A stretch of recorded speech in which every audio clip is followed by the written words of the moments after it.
So hello you guys and welcome back to my channel. What a crazy up in the air kind of week this has been. Wow.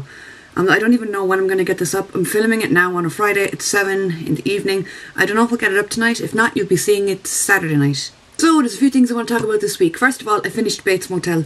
I finished Bates Motel now a while ago. I loved the finale. I loved the final season. Now there's a lot of people I know who are watching it at the moment, so I'm not going to give away any spoilers.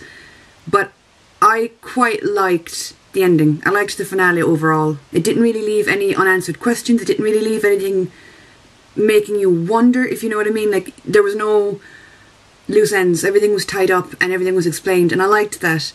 I'm really sad that I ended it though, because I really loved it. Something else I've started since I finished that is a show on Netflix called Slasher. It's kind of like Scream, the movie and the TV show. The TV show Scream, it's pretty similar to that. It gives me very Scream vibes for some reason. So I started that last night. I'm only like 2 episodes in, but I really like it so far.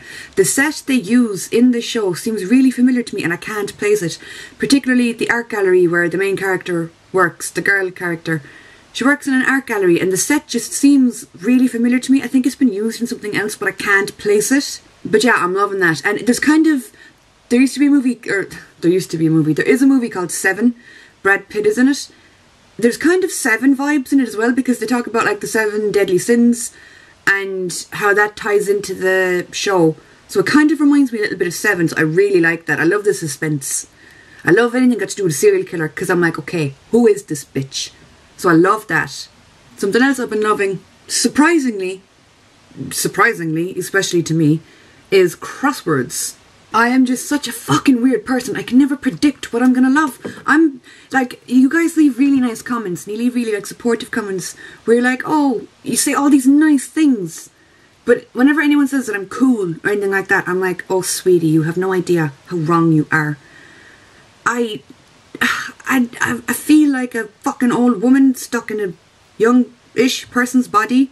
I don't know what's going on, but I've gone mad into crosswords. Particularly these things called crisscross. I bought a book, you guys. I bought a fucking puzzle book. Wow, I'm so cool. But it's like, it's kind of like crosswords, but they're not. They're like, it's like a crossword format, but you gotta fit in words instead of, like, they give you the words and then you fill them in. Why am I explaining this? Oh my god.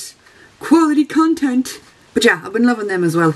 And I've gotten into this routine where I do them at night time while listening to, audios on YouTube, where it's kind of like a let's read, I think they're called, where it's like these people on the internet will read through scary stories, and like at night time when you have your headphones in and all you can hear, it's like an audiobook, all you can hear is somebody talking, like reading a story. It's creepy as all hell. I was doing a crossword last night listening to these freaky stories, and then I was like, oh, I want to get some water. I was terrified going down the stairs. I was like looking over my shoulder like, fucking petrified that the devil was going to jump out in front of me because I'd been listening to a story about it. Oh, lads. So there was that. Yeah, but I've got mad into these let's read things on YouTube. Having people read stories to you. It's oddly comforting, unless you're like me and you listen to the wrong stories that do the opposite of comfort you. This week has been a really strong week for new music. Miley Cyrus released her new song Malibu, and I am hooked on it. Now, I've loved Miley for a long time. I wasn't that into her last album. What was it? Dead Pete's or something? Or Dead Pets, was it? Yeah, I didn't buy that one, wasn't into that at all. But I loved Bangers, I loved all her previous albums. And this song, it feels like she's gone back to her roots a lot, and I love it. Even the video is so pretty to look at. And fair play to her, she looks really happy. She seemed to have a little bit of a crazy phase there for a while, but she seems really happy now where she is in life. And it's lovely to see a person really shine through their art, which it kind of feels like she's doing at the moment. In other music news, Harry Styles' album came out today, I think? Yeah, today.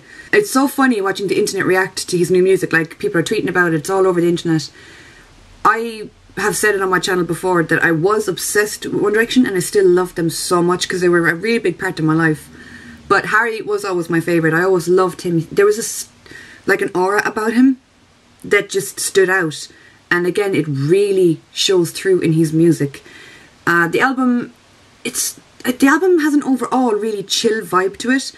Really kind of old school, mellow vibes, and it's clear that he was really influenced by like older music or the older generation of music. But then you have more upbeat songs on the album like Kiwi, Wow, that's a song. It's probably my favourite from the album. When he screams, I'm having your baby, it's like, well, but then he kind of chills down again for songs like Two Ghosts and stuff.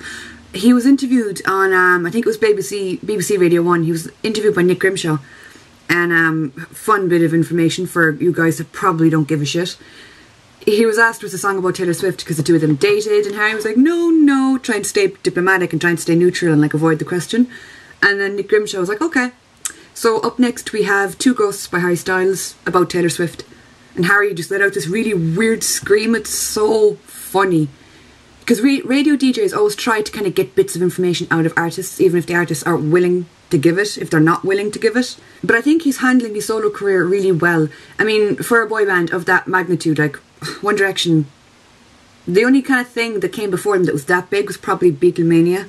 I don't ever remember a boy band being that big. I mean, like New Kids on the Block, Backstreet Boys, all the old school boy bands were pretty big. But like in more recent times, there hasn't been a boy band that huge. So when that kind of fell apart and they all went their separate ways, there was that kind of question of, will they be able to make it by themselves? Like, I've listened to a lot of Niall Horan's solo stuff, and I do love it. I mean, he's Irish, so of course I'm going to support him. Louis' songs actually have been really, really good.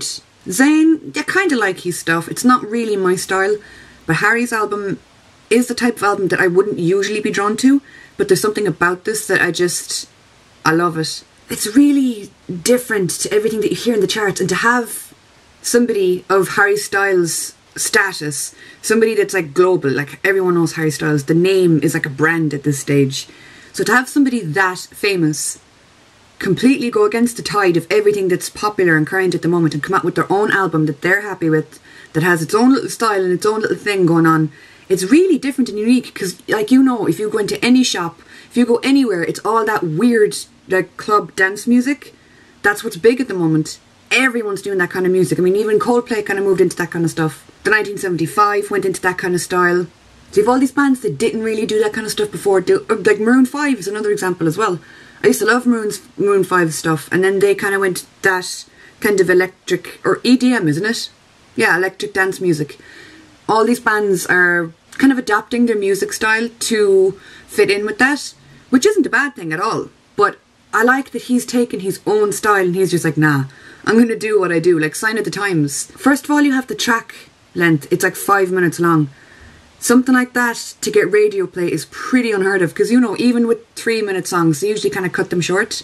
So for a 5-minute song to be getting played on the radio, fair play to you, Harry. So yeah, it's been a really good week for music. God, everyone's dropping new music. I said that last week as well, but I think it's kind of album month or whatever. Bands usually release albums in May or like around November time. So this, all around this month, is a great time for all new music and new albums and new singles. But I think that's all I have to say. I've said a lot of information in a very short space of time there. I'm aware and I'm sorry. It's just, I'm in home from work and I'm all frazzled in the head, but I remembered that I forgot to film a video. So I was like, yeah, do that now. Because I was going to not do it. I was going to just like have a shower and be like, oh, I'll do a video over the weekend. But I said, nah, I'll do the Friday video like I usually do. Talk about crosswords and boy bands that nobody cares about. But still, it's Friday and I'm here and I did it.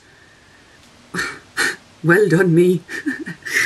Not long to go now, you guys, until Fear the Walking Dead is back. And I will be doing reactions to Fear. Fear is back, I think, the 4th of June, I think. And then The Walking Dead, well, that's not back for months yet. But we'll be grand, we'll get through it.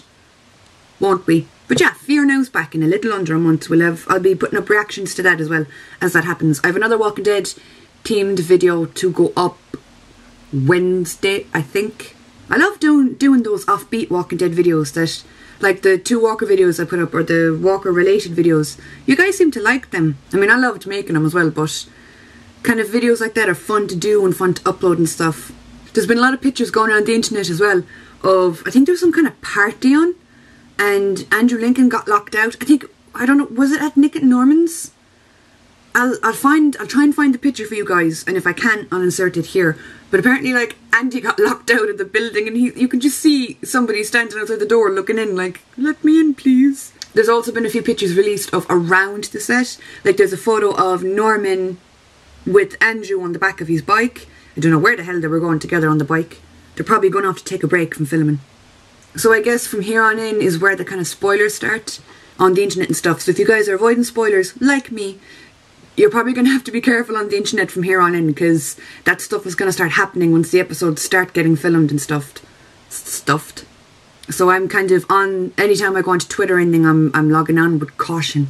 I'm like, if I see a hint of a spoiler, I'm going to fire my phone across the room. But yeah, that's all for this week, you guys. Like I said, I wasn't going to do it and then I did it. The video, that is. So I hope you guys have a lovely weekend, and I will talk to you all soon.